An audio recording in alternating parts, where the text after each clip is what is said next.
Ladies and gentlemen, boys and girls, it's Diego, and I had to restart the computer. I don't know what happened, but I'm back for the live stream July 30th, 2024. It's nice and warm here in the Panhandle in Florida, 92 degrees, kind of cloudy. We've had lots of rain. And this is your K1 visa, your green card channel. This is where you get all your information for free on how to process a K1 visa, a green card, a spousal visa, or a tourist visa.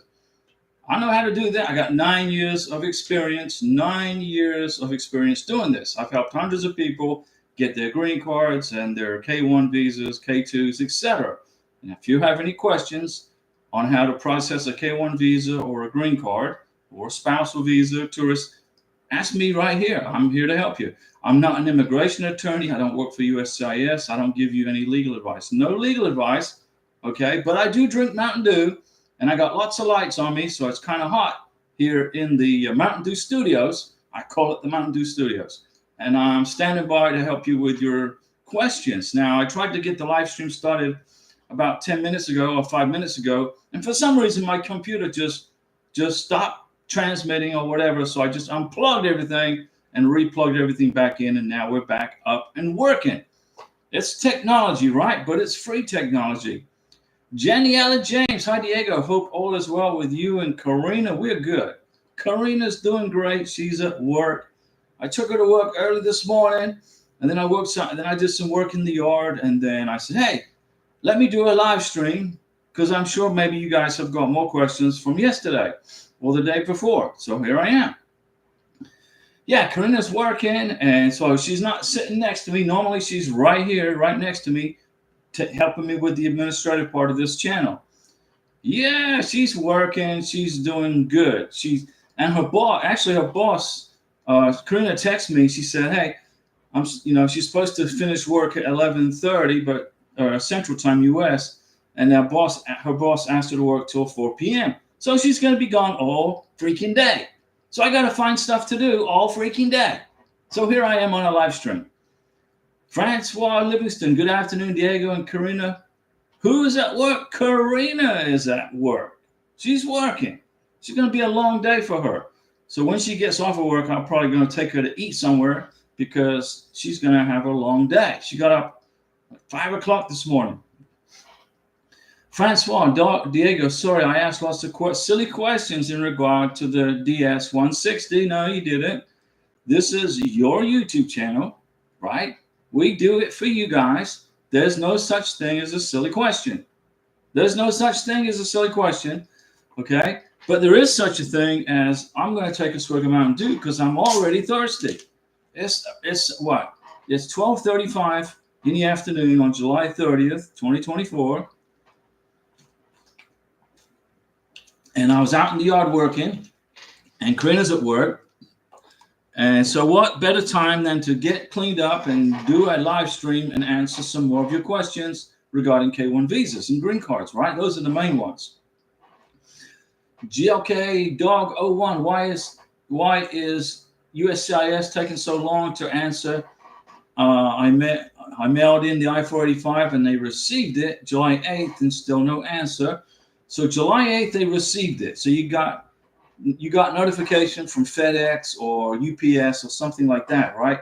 They notified you that they received that immigration took custody of it. So what immigration's done with your green card application is they put it on a shelf. I believe it went to Chicago, right? It went through FedEx, and FedEx notified you that USCIS in Chicago received your green card application. It's sitting on a shelf in Chicago waiting for somebody to open it up, okay? In the summer months, July, August, September, right in there, it's the busiest time of the year for immigration. For some reason, I don't know why that is. Maybe it's got something to do with the school year. I don't know. People are processing more K1s in the summer when their kids are on vacation. I don't know. But if FedEx notified you that immigration has your green card application, then immigration has your green card application. Did you get your work? Did you apply for a work permit? Did you apply for an EAD document using Form 797? Did you do that? I think you did. You may have got your work permit. I'm not sure. But if you got your work permit, then yeah, okay. So you got your work permit. and it's good for 5 years. If you look on your work permit, it should say it expires in 2029, something like that. Now, basically what you're doing is you are in the queue, you're in line behind everybody else, waiting for them to process your green card. July, August, September, no work permit. Okay, so you haven't received anything yet from immigration. You didn't get a green card, you didn't get a work permit, and they received it back on July 8th. Okay, so did you get a letter saying that you have your biometrics?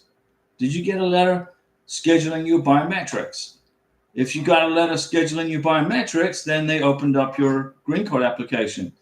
If you haven't yet received a letter, okay, so that means that your green card package, your green card package is sitting on a shelf in Chicago. I think so. You sent it, right? They haven't opened it yet. You and probably 20 or 30,000 other boxes of green card applications are all sitting on a shelf in Chicago and in Phoenix, Arizona, and Elgin, Illinois, and Texas. This is not, it went to Chicago, so it went to the 3rd floor of USCIS in Chicago, right, on Dearborn Street. They haven't opened up your package yet. They haven't opened it. They've received it, but they haven't opened it. When they open it, you'll get a text message from immigration saying they opened up your package if you included Form G1145. GLK Doggo 1, they haven't opened it yet. It's still sitting in Chicago. They didn't cash the check. They didn't send you a text message. They haven't opened your package. It's sitting there. They haven't opened. They got it, but they haven't opened it. Francois Livingston, Diego, would you mind repeating what documents to take to the interview? Sure. NOA2, yes. The NOA2 letter is just a copy. That's your notice of action approval saying the visa's approved. The K1 FTP is the welcome letter. Not so much. You need that, really. You don't need that. That's mainly for the medical exam. The passport, yes. Your passport, a copy of your passport, his original birth certificate, police certificate from Morocco, police certificate from the United Arab Emirates, and all the 50 pieces of paper I'm sending. Okay, so what do you have to take to the K1 visa interview? What documents do you need? You need the I-134, the original signed I-134, which is the Declaration of Financial Support. You got to have at least, I would say, a minimum of 3 years worth of tax returns, tax transcripts, 1040s, W-2s, 1099s, a year's worth of bank statements, and 6 months worth of pay stubs, and 50 pounds of paper. You got all those. Okay. Make sure you got a nice blown up color copy of your passport, Francois. Blow up a copy of your passport, the biographic page with your picture and signature on it. That's all. They don't need to see a copy of your entire passport, just the biographic page with your signature and photo and expiration date.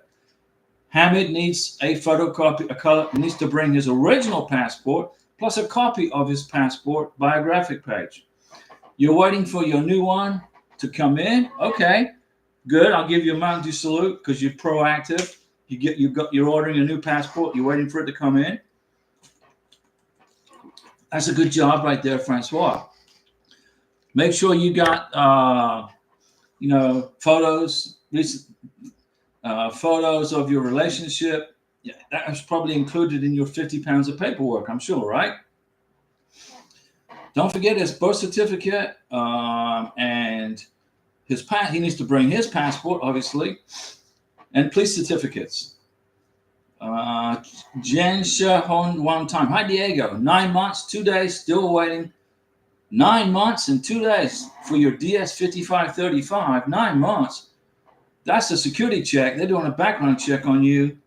You are either in Pakistan or you're in Iraq or you're in Syria. Somewhere like that. If you had to fill out a DS-5535, it takes about 3 to 6 months. So I don't know why it's taking 9 months to adjudicate it. You're in Pakistan. You're in Karachi, Pakistan. Okay, I was a pretty good guess right there. I would say get your sponsor in the United States to contact his or her senator. Contact the senator and have the senator call the embassy in Islamabad. I think it's in Islamabad, right? The U.S. Embassy is in Islamabad? I can't remember. I think it is in Pakistan. You did all that. Okay. And nothing. You haven't heard anything back from the senator, from the embassy. You told us the last time to do that, so you did it last time. Okay. And the senator's not helping you. They haven't got back with you on what the status is. They emailed USCIS in California. Okay, that's where your K1 visa went, was to California, but your package is now in Pakistan. Your K1 visa information is in Pakistan. You went to the visa interview, right? And you passed the visa interview. They just put you into a 221G hold while they do a security check. So we emailed them to email or call the embassy. That's correct. The U.S. senator needs to be calling the embassy in Pakistan, not USCIS in California. USCIS in California has got nothing more to do with your case. They're done with you. The National Visa Center, they're done with you. Now everything rests with the ambassador at the U.S. Embassy in Pakistan. No response since then from the senator's office. It's been 2 weeks. Call them up. Get on the phone, call the senator's office up and say, can you give me an update on my case, please? And why did you email USCIS in California? You need to contact the embassy in Pakistan, the U.S. Embassy, U.S. Consulate in Pakistan. That's what they got to do. Okay? 9 months is too long. And what you could do is write a letter, or your sponsor can write a letter to the U.S. ambassador at the U.S. Embassy in Pakistan, send a certified letter asking for a follow-up on your case, and send it via FedEx, okay, or UPS or DHL.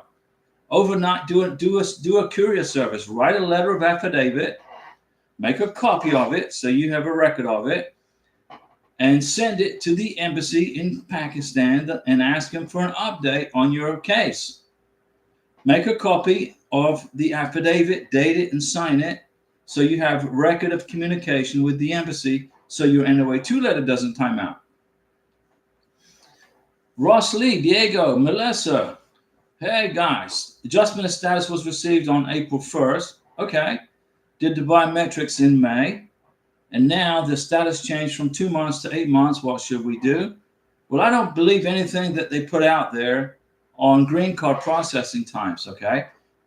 Like when I filed for Karina's K1 visa, they said it was going to take 21 months to process it, and it got done in 13 or 14 months.